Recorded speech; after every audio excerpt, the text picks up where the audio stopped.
Diputado por la Coalición Federal de Córdoba, Juan Fernando Brulle. Tiene la palabra. Gracias, señor presidente.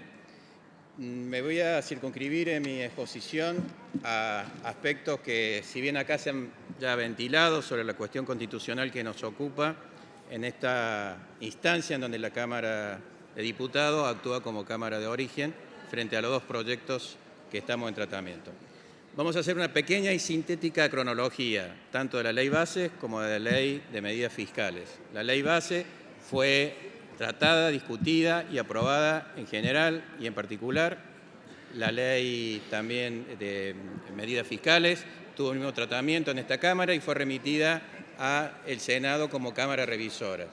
El Senado como Cámara Revisora, en lo que respecta a la ley base, la trató en general, la aprobó en general y en particular también la aprobó con modificaciones, y es el texto que tenemos a disposición.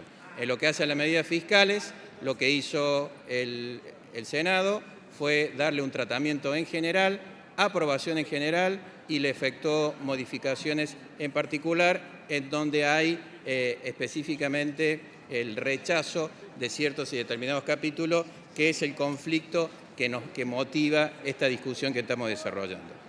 Para hacer un análisis profundo de cómo podemos desarrollar esta instancia de tratamiento que nos toca en la Cámara de Origen, es preciso hacer algunas apreciaciones básicas.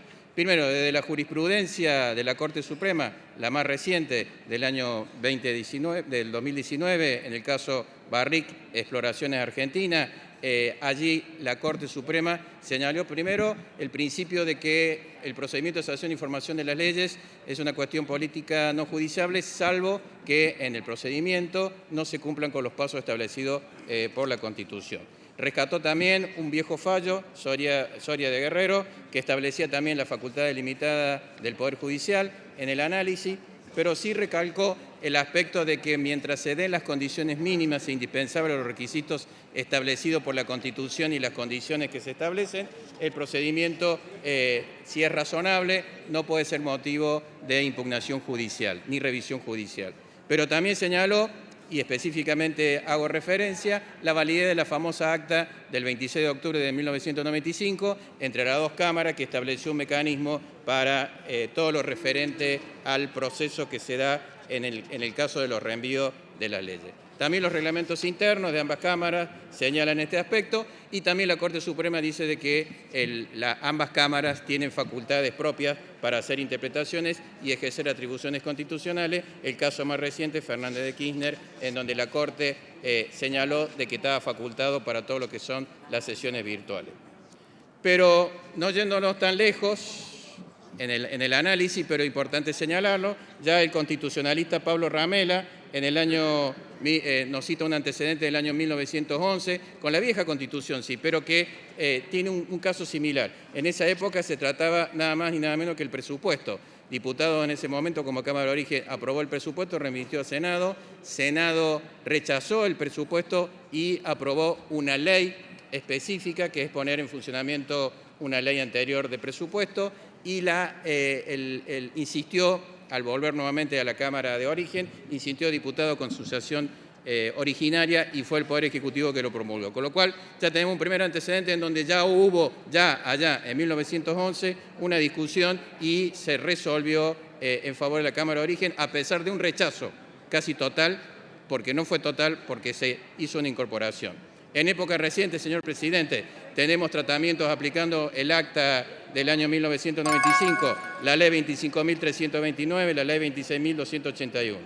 Ahora bien, conforme el diseño constitucional del procedimiento de información de sanción de las leyes, evidentemente la Cámara de Origen es, en este caso por ser una cuestión de contribución, en la Cámara de Diputados, la cual tiene una preeminencia, es lo que se llama el privilegio de la Cámara de Origen, que está dado por el equilibrio de poderes, la eficiencia legislativa, el control de revisión y la preservación de la iniciativa dada.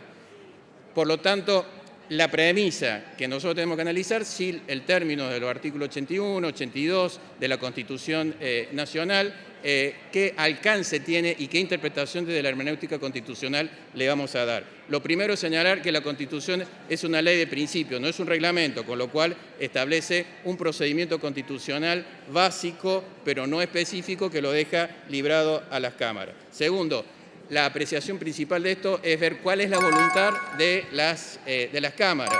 Y en este aspecto, la voluntad de las cámaras se tiene que expresar. ¿En qué momento? Se expresa con la sanción, el tratamiento y la sanción en general, y se expresa con el rechazo en particular en los casos específicos.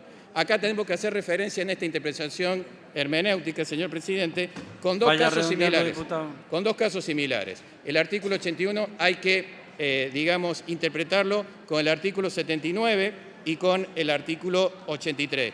El 79 nos habla de que ambas cámaras pueden aprobar en general un proyecto de ley y remitirlo a las comisiones para su tratamiento en particular. Ya nos está indicando cuál es el camino del proceso. Aprobado en general, sigue el trámite. Por lo tanto, la primera interpretación que debemos hacer de que cuando la Cámara Revisora, en este caso, aprobó en general las medidas fiscales, sigue el trámite conforme la aplicación del artículo 79. Y solamente en particular fue el que hizo el rechazo. El otro aspecto, el artículo 83, cuando trata del veto presidencial.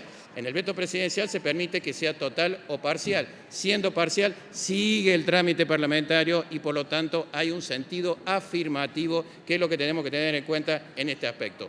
¿Cuándo se da la situación, termino, presidente, cuándo se da la situación de parálisis y culminación de lo que es este proceso constitucional? Es cuando el artículo 81, en el primer inciso, habla de desechar.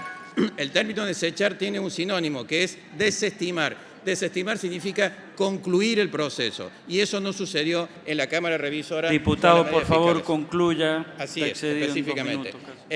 Y al final, también la interpretación que hacemos del artículo 81 con correcciones, que está asimilada a eliminación o rechazo, como bien lo señala la doctrina aquí citada, que fue el caso del doctrinario Quiroga Arabia. En función de esto, señor presidente, entendemos de que no hay ningún tipo de impedimento constitucional para que esta Cámara de Origen pueda insistir con aquellos capítulos en particular que fueron rechazados por la Cámara Revisora en razón de que se dan las condiciones mínimas e indispensables para establecer que se han cumplido con todo el procedimiento constitucional previsto en tal sentido y que, por lo tanto, esta Cámara está en condiciones de poder avanzar. Gracias, señor presidente. Gracias, diputado.